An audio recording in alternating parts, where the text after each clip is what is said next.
Hello, everyone, and welcome to Growing Together, a gardening podcast with me, John Lamb, and Don Kinzler, a lifelong gardener and the North Dakota State University Extension horticulturist for Cass County. Don, how you doing today? I'm doing great. This has been a nice month of May. It was slow coming. Yes, boy, exactly. We seem nice. like we didn't have March was just extended winter. April was extended winter. And then we just jump right into a really short spring. But I mean, I think you even kind of maybe not predicted, but you talked about this, the potential that once we get to May, we could just kind of pick up, just really accelerate. Yeah, we picked up steam. Well, and now I think we're actually even a little bit warmer than normal, aren't we? I think we are. Yeah, and we've got plenty of moisture and kind things are growing, man alive. Yeah, it is fun to watch. I mean, it's, one thing that a couple of years ago you suggested was that the giant fleece flower. Yes. And that is something that within the last week went from just barely budding up to all of a sudden it's not only grown, but I mean, everything is really coming into form. The hostas are popping up, but things like that fleece flower are already, I mean, it's nowhere near where it will be, but it's already really popping up. It is fun to see things grow. Well, speaking of great guns, got a joke for you. Why is a lawn so dangerous? I don't know. Why is the lawn so dangerous? I'm curious. Because there are so many blades. And what's it called when you get hurt by your lawn? I don't know. Grass salt. Today we want to talk about lawns and lawn care and some trouble with lawns. But first, we want to let you know that the podcast today is sponsored by Bloomfield Garden Center, a family-owned retail greenhouse providing locally grown plants since 1974. And you can find them 1 mile south of Sabin, Minnesota, or 6 miles south of I-94 off Exit 6, just a quick drive from Fargo-Moorhead. So, Don, you've seen this, and you told me you're getting a lot of questions about lawns this year, right? A lot of questions and a lot of pictures. I have, and they all have a common theme, the questions that I've got. Of course, nobody sends me photos of their beautiful lush lawn. Right. The photos and questions that I get are almost all similar. They're patchy yellow, some green here and there, but mostly patchy yellow. And the question is the same. What is causing this, and what can I do to make it better? Now, I can relate because our front lawn is really nice. Green looks beautiful, normal. Our backyard has a bunch of patchy yellow in it. And so that's what we're kind of seeing too around the area. Some lawns look really nice, normal, fully green, lush, and other lawns are just patchy and yellow. And so it causes us to really investigate what's going on with all these lawns. So we kind of rounded these up into some different segments a little bit. We're going to talk about some topics related to the lawn, and then we're going to start with the problems, and then later in the show we're going to get to the solutions. So I think like one of the questions that you probably see is that people will say, well, I recently seeded. I seeded last summer. I seeded last spring, and my lawn looked great then. So why am I having these patches now? Well, that's been a common question because people who had patchy lawns last year sometimes seeded and filled in those areas, or maybe they seeded a new lawn or overseeded. And the question is, how come those areas didn't come back? They still look bad. Well, there's a couple of things that could be going on here. One of those is that some grass seed blends have a high percentage of just annual grasses. They grow quick, fill in nice, but they don't overwinter. So it's important with the grass seed mix that you select to get a good quality. And by good quality, I mean it should have at least 50% of Kentucky bluegrass cultivars in that. And that'll be on the label. So that's the important thing, is to start out good with a good grass seed mix. Now, the other thing that can go on is even adapted grass varieties can winter kill. There are things that just go on, and we had a lot of snow cover, deep snow cover, and a long snow cover. And sometimes even the adapted grasses under that can smother, or there's mold, different things that can happen. And so even that can happen. Or the other thing, maybe the grass seed did fine for a year, but sometimes compaction, either foot traffic or even a heavy lawnmower or et cetera, can compact those areas so that the grass just doesn't do very well. The other thing that I should mention too, when we're talking about stress on lawns and why so many lawns don't look good, is because of the last 2 summers. So an underlying theme that has caused so many people to have, myself included, our backyard, to have so much problems is what's happened the last 2 years. And I think it's important to kind of realize this. We've had 2 summers that have been very hot and dry. Sometimes the spring has been nice and moist, but it turned hot and dry in summer. And our lawn grasses that do so well in our area are called cool season grasses. They need 2 things to stay healthy. One is, of course, moisture. The other is they need cool temperatures. In the heat of the summer, and if you don't get enough moisture, they go dormant and turn brown. But we can water till we're blue in the face. But if the midsummer temperatures have extended periods of heat, that grass can suffer. So these past 2 summers have been very tough on lawns, a lot of stress.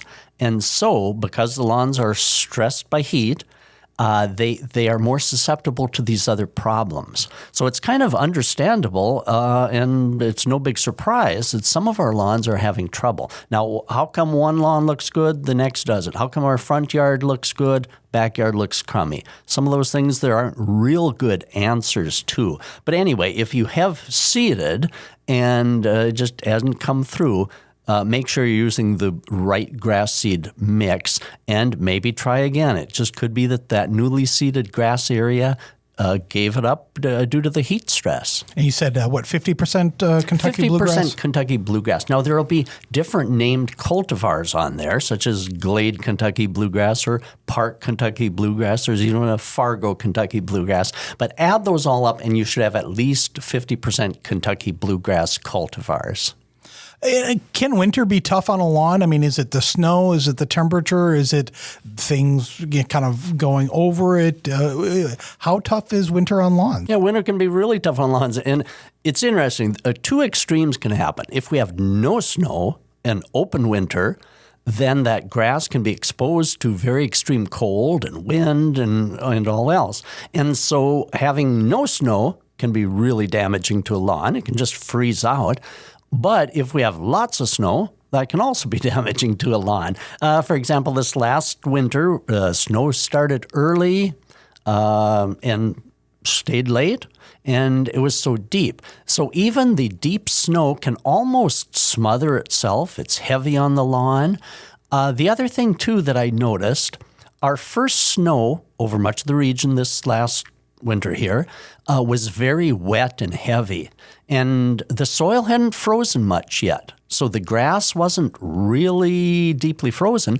And that wet layer then that froze caused a layer of ice on that. And I think in many cases that layer of ice might be responsible too for some of our lawn problems. So we can have winter injury both extremes, no snow, and of course this winter, very heavy snow that stayed so late. I think that caused a lot of problems, probably more mold than usual. And snow mold can disappear without damaging the lawn, but it can also sit there and kind of fester and cause patches as well. And another thing in winter, too, if you are somebody who puts salt or de-icing, some kind of formula on your sidewalks or driveways, that area, it can kind of, if it spreads into the lawn area along the side, that can do damage, too. Yeah, it sure can. That's kind of a quick kill on those. The one thing, if there's a good thing about that, the one good thing about that is it's one of the easiest to diagnose because usually you can see that strip along a relative uniform strip along the sidewalk or driveway, and at least then it's, I know what that is. A lot of these other yellow patching are really, really tough to diagnose because there's so many things. As long as you mention that salt, okay, what do we do about that? One of the best ways is to just dilute that with lots and lots of water. Okay. Water those areas down good to dilute that salt and move it down out of the root system. Really, just wash it out. Wash it out, yep. Okay. We'll wash it out really, really good. What are some other reasons for lawn distress that we're seeing now, do you think? Well, there's a kind of a whole litany of things. One thing that can cause lawns to be a little more yellow is we started out kind of cool, didn't we? Yep. You know what? I don't know, 3.5, 4 weeks ago, we had still had snow on the ground. Yeah, we were just talking about it was a long winter. It took a while for the root system to get geared up, and until it can absorb those nutrients, sometimes the lawn's a little more yellowish until it can just kind of starting. And so another thing that can cause differences in lawns, how come one neighbor's lawn looks so lush and another doesn't look so good or is having problems? There's a big difference in grass cultivars. I mentioned cultivars of bluegrass. Well, some cultivars of bluegrass are more disease resistant, so some lawns hold up better under adversity. Other types are more susceptible, and so there's a difference in cultivars. And so when you do check the seed package, if some of the cultivars are more disease resistant, it will usually say that as an advertising part. So look for that too, for disease resistance. And of course, another thing that causes grubs or sod webworms, those are a little easier to diagnose too because they'll eat away the roots, and sometimes you can just grab the turf and lift it up, and no wonder it was brown because the roots are all gone from that. So sometimes grubs can be a problem too. There are insecticides that can be applied to lawn, and they say right on the big package, lawn grub insecticide, et cetera. And of course, another thing that's easy to diagnose is dog problems. Right. This is my we kind of problem, know we kind of know what causes those yellow spots on the lawn. Real quick with that, what's the best way? I've always heard that if you water down that area where they've been going to the bathroom, especially if you can catch them shortly after it, if you can water that down, then that'll help. Is that true? That is very true. It will dilute. Okay. It'll dilute the material because actually they're putting a heavy dose of fertilizer on the lawn. And so similar as if you dumped a whole handful of fertilizer and burnt that grass, the dogs kind of do the same thing. So just diluting it with lots and lots of water run on those spots. And then you need to determine fairly soon afterwards, is there some grass coming in those areas, or do we need to reseed?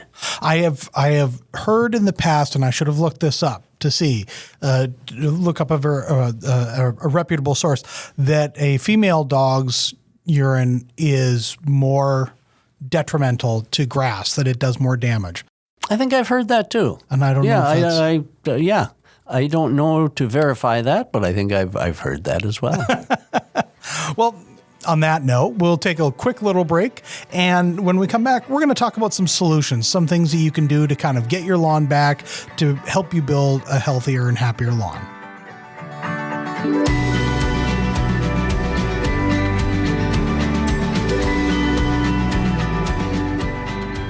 Get 3 months of local news for just 99 cents a month. You'll get unlimited access to the news you need to stay engaged and connected to your community.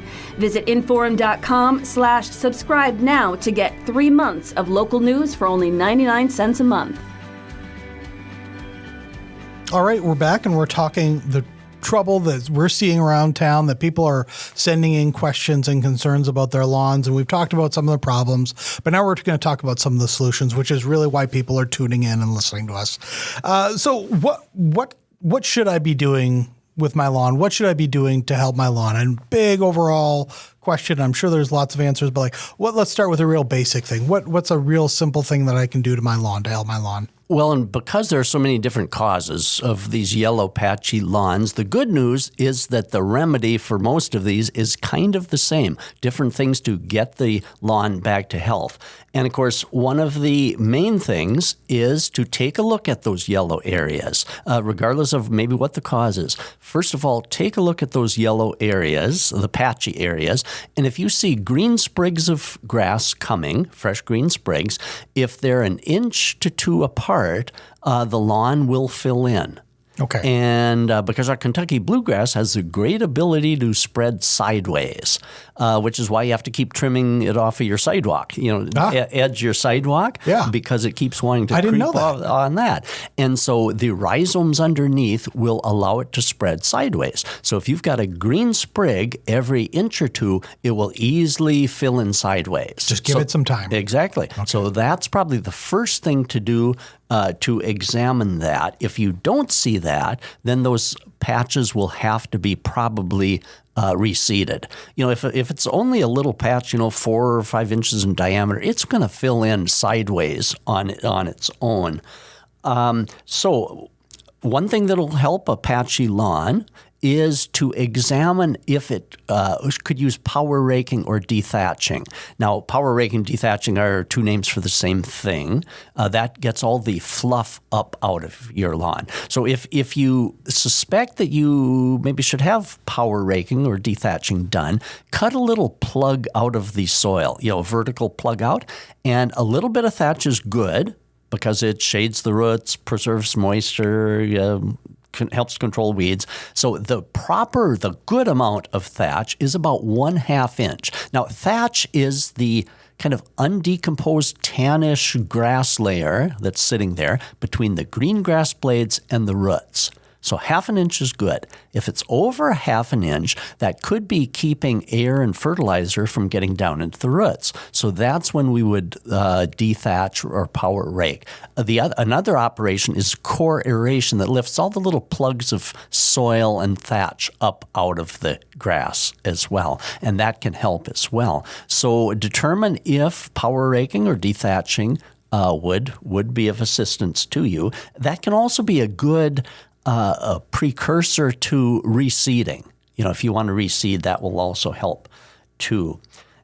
With power raking and aeration, is that are those kind of fancy words for going out there with a garden rake and really getting vigorous in there, or is there something else, a special tool? I've also heard people walk around with like golf cleats. Sure. Yeah. You can do that yourself with a good heavy garden rake, get all the thatch out.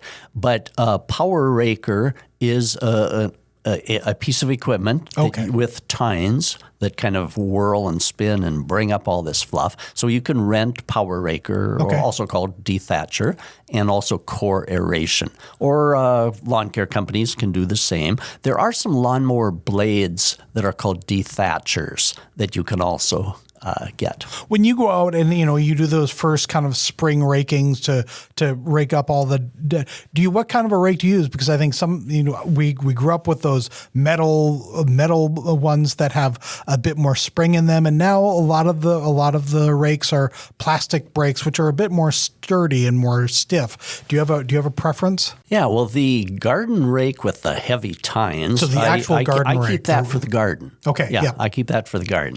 I use more of a leaf type rake, kind of a broom type rake, and that works quite well. Now, thatch will decompose on its own. So if you only have 1/2 inch, it means it's decomposing naturally, as you mow and it filters down and it's decomposing into good stuff by itself. I should mention, we talked about the importance of a green sprig every inch or 2 in these yellow areas. Okay, that will spread well, provided it has enough nutrition. Okay. And of course, the nutrition comes from fertilizing. Yes. And so it's important on these patchy lawns to do some fertilizing. So when should we be fertilizing?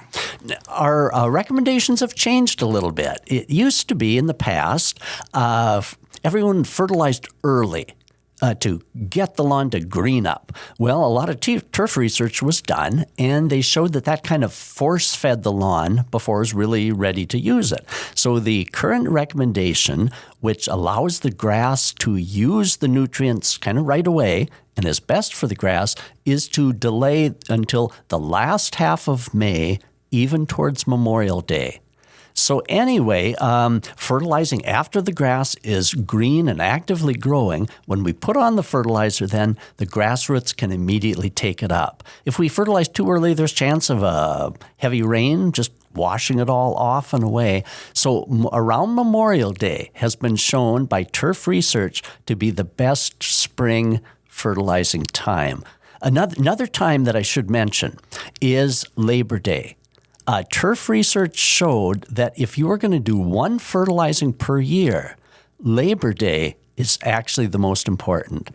And some lawns that don't look so good may have been fertilized too late in the fall. If you fertilize too late in the fall, say late September, October, it makes the lawn overly lush And those overly lush lawns can then winter kill because they're too tender. Yeah. So fertilizing it around Labor Day allows the grass to use that nutrients, but also toughen up by the time winter sets in. Now, here's the reason why that Labor Day is so important. Studies have shown that in the fall of the year, our Kentucky bluegrass is producing lots of roots and also spreading sideways and filling in good. And if we give it that nutrition that it needs, we'll get an even better rooting. And of course, a good rooting means that the next spring, you're going to have a really deep-rooted, healthy lawn that will be better able to come through adversities. So I know at the end of the summer, we're kind of tired of mowing, the lawns have kind of lost their luster by the end of the season, and we know winter's coming, but don't skip that fertilizer. In fact, in our own lawn, a year ago, I think I shared this on Facebook. I should resurrect this photo. In the spring of the year, I could see, because in the fall, I ran out of fertilizer. Okay. So I left a strip that didn't get the fertilizer. And in the spring of the year, most of the lawn was really nice and green. And then there's the strip that's lackluster. And it was where I ran out of the fertilizer around Labor Day. And so 2 times a year to fertilize, especially. And that is Memorial Day and Labor Day. Too easy to remember things. The middle of summer is not really recommended because our lawns in the heat of the summer, they tend to slow down and they don't need that nutrition. So the middle of summer isn't really recommended. Say, one thing that I should mention too in this whole scenario of lawns not doing so good, there's kind of an interesting, what might seem like a puzzle, but it's that some of the best cared for lawns, those that receive lots of good irrigation, lots of good fertilizer, those are sometimes the lawns that have the most problems. And here's why. Lawns that are pampered, heavy water, heavy fertilizer, often becomes hypersensitive, and they don't have the toughness to withstand some of the diseases and the stress.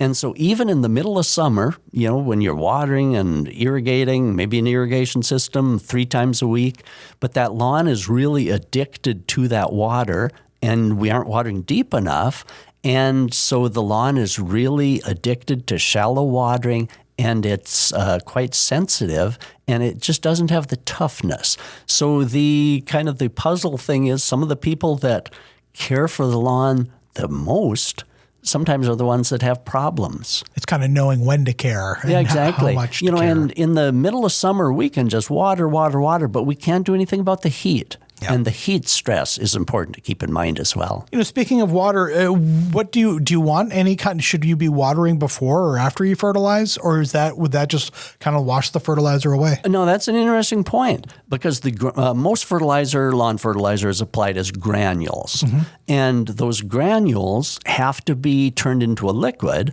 for the roots to soak up. Because, of course, the roots, I always get a kick out of it. Roots don't have teeth. They can't eat granules as though or breakfast cereal.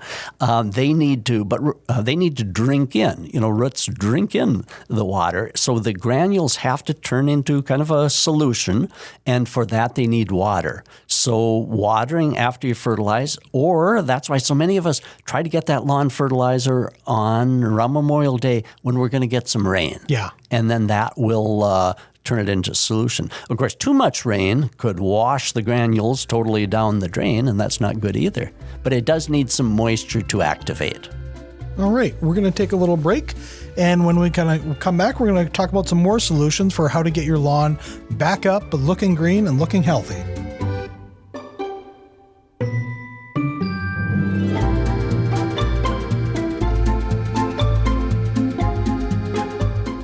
If you're loving this podcast, be sure to check out our full lineup.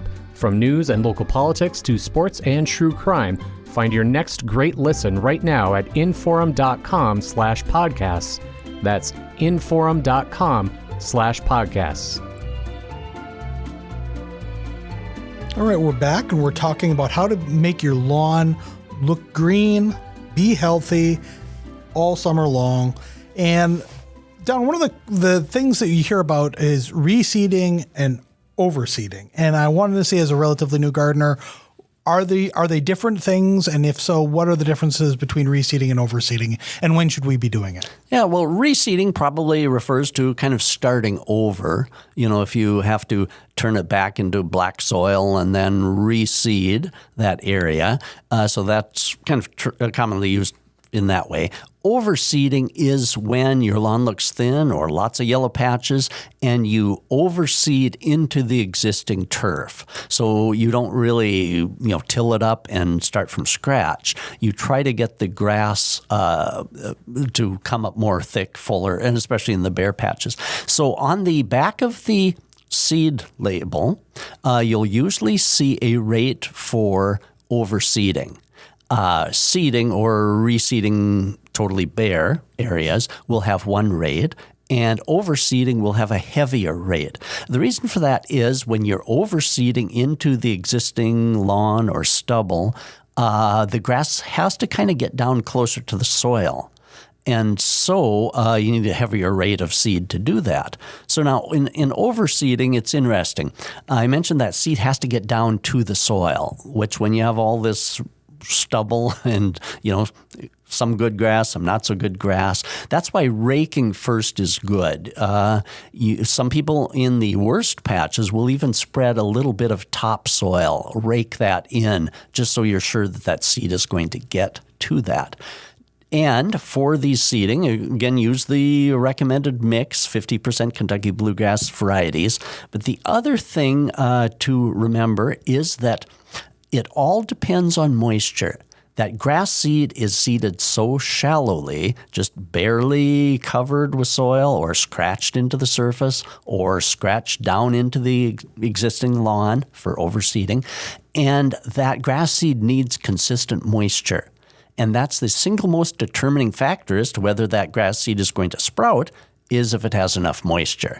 Now, on a newly seeded or reseeded area where it's kind of on black soil, that's a little easier because we could even mulch it with a little bit of straw, a little bit of dried grass clippings that haven't been sprayed with herbicide, or there are packaged mulches that you can buy, and just takes a little light cover. That will help conserve moisture.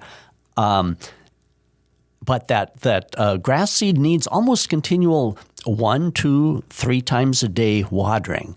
Do you want to do that? Because we've talked about that for an established lawn, watering for an established lawn is about 1 inch. You put out a can and you water that area until the can is full to that inch. Do you want to do that with new seed? Do you want to do that about 1 inch as well?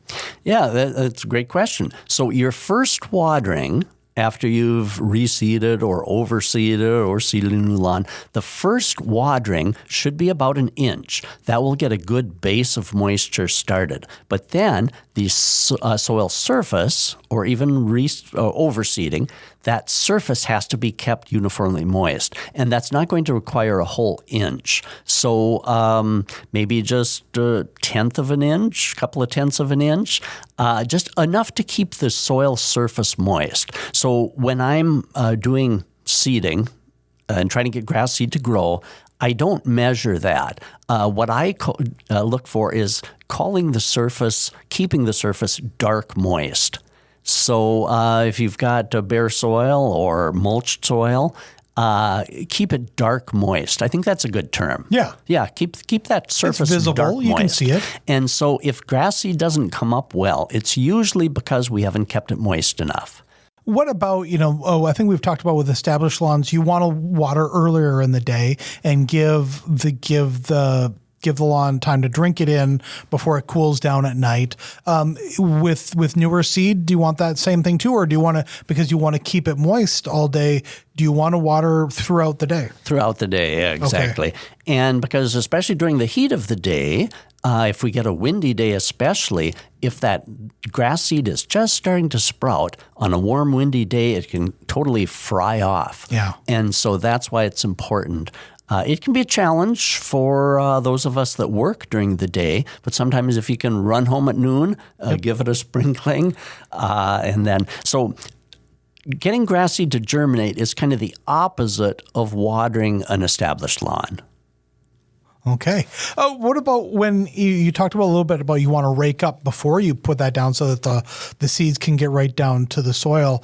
Do you also want to mow then? Because like now, like we're seeing patches in our lawn, but some of the grass around it is to the level where it should be mowed or could be mowed. Do we want to mow before we put seed down, or do you want to mow after, or do you want to? And should you be mowing after you seed? Because will that be throwing up the? That's a good question. And yes, a person would want to mow first before you seed. So mow first, then you could maybe kind of rake. And then do the seeding, and then keep it good and moist. Now, that's a good question. Okay, well, that seed is germinating on a patchy lawn. Yeah. Okay, well, the seed is germinating. What do you do with the lawn that is green and growing? In most cases, you should be keeping that mowed. Okay. And if your moisture is adequate, the seed should be moist enough and stay in place. It shouldn't get sucked up with the lawnmower. If it got sucked up with the lawnmower, a person is probably keeping the surface too dry. And so some of these can be a little tricky. You know, you don't want the existing grass to get 6 inches tall and be all goofy and suffering from that. And so it is important to keep that. You know, it's a challenge to get the reseeding done. There is another alternative, but of course, you know, we want our lawns to look nice now. But doing this seeding in the fall of the year in September can sometimes be a little easier too. September has been shown to be a really, really good time to seed and overseed because sometimes we'll get September rains, you know, long periods of kind of rainy conditions in September, and the soil is warm after all summer. And early September can be a really good time to overseed a lawn. Because we're talking about September, we're talking about May and September as far as times to both seed and then also to fertilize. Do you want there to be crossover, or do you want to keep fertilizer?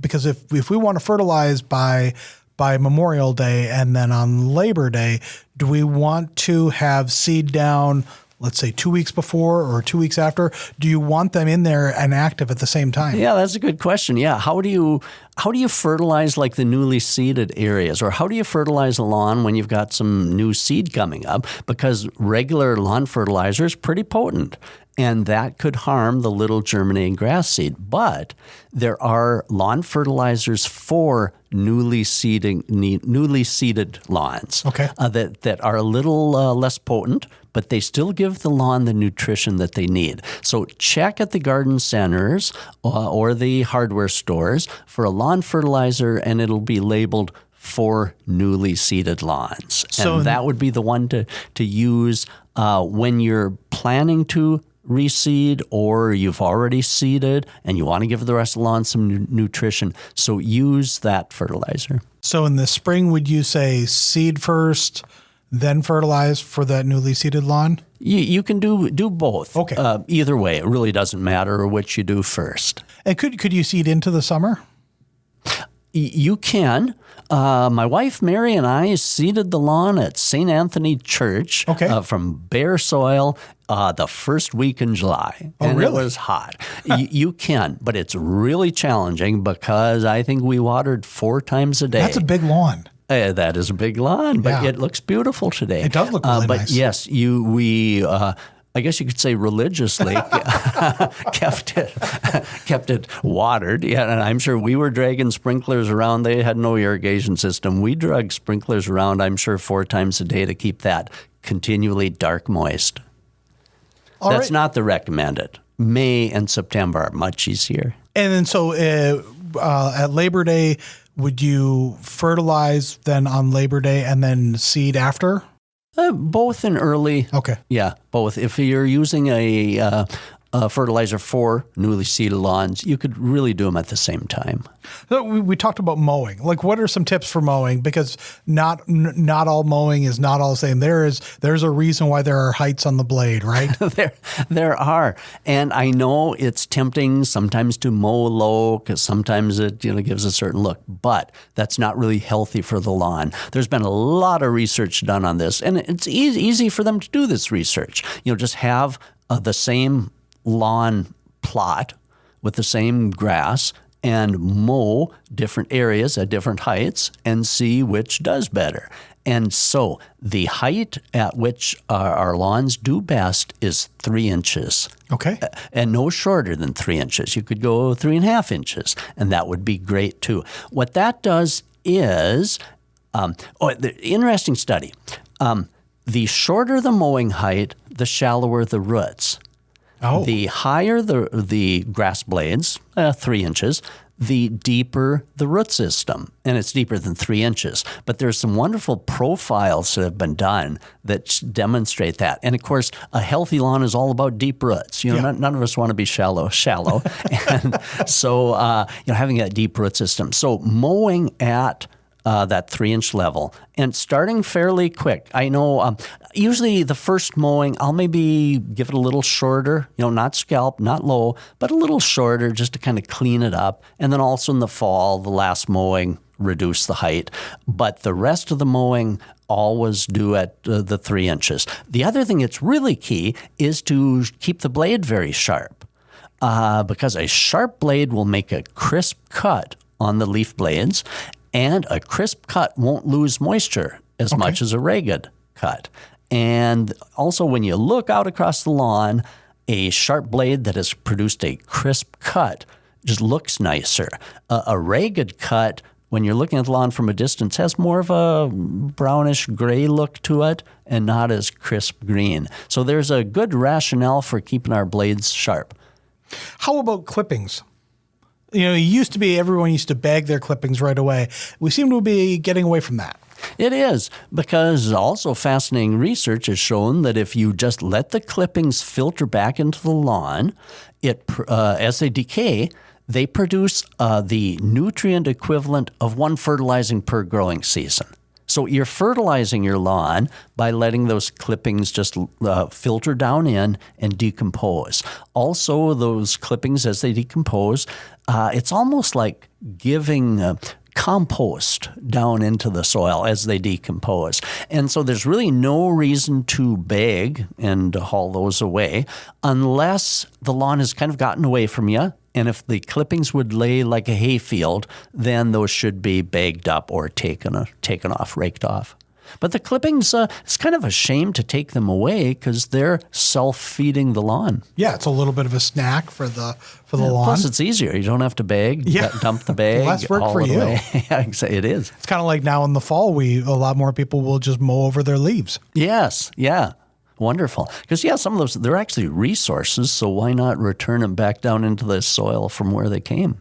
One thing that I've found in my yard, I've got have patches of thistles and some other weeds kind of popping up. What should I be doing about those? Because, do I mow those down? Should I get down on my hands and knees and try to weed them up? What's the best way to handle some of these things that'll pop up? Well, it's been a good couple of years for weeds. Yeah. Because, the heat and the dryness in summer, that's not what our lawns like. But of course, that's what weeds love. The heat and the dryness hasn't phased thistles and quackgrass and dandelions.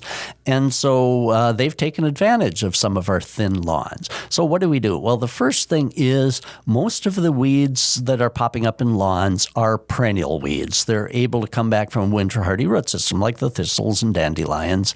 And so it depends on the type of weed. Some weeds are easily controlled by a lawn weed herbicide that simply has 2,4-D, such as dandelions. They're a fairly easy kill. Now in May, about the time they're blooming, when a person applies an herbicide with 2,4-D, of course that doesn't harm grass, the dandelions just curl up quite easily.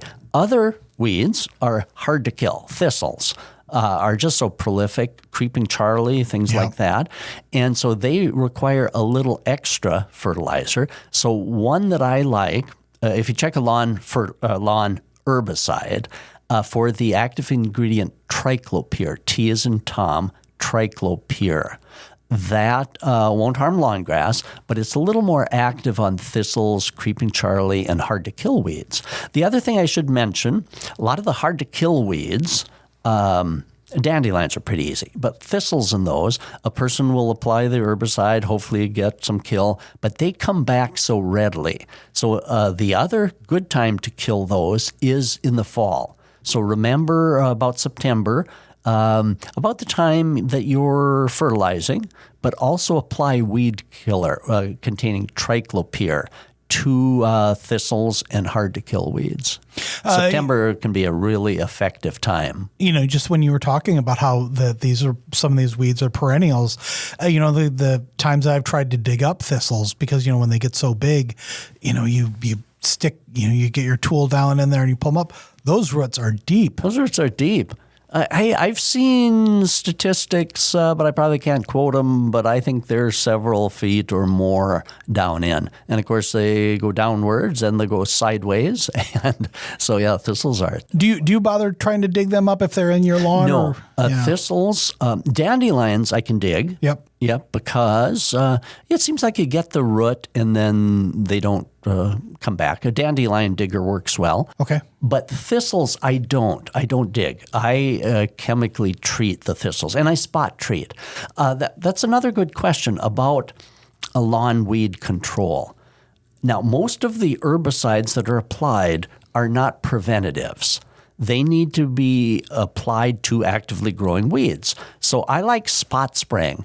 Since most of our lawns aren't a carpet of weeds, it's pointless to carpet the lawn with herbicides. So I like to just spot spray. And it doesn't take that long. I use a little 2-gallon sprayer, mix it up following label directions, and then just go along and spot treat the weeds. Then we aren't overdoing it on some of these things. Oh, I'm also asked a lot about weed and feed, the granular weed and feed products. I get a lot of reactions, disappointment on those.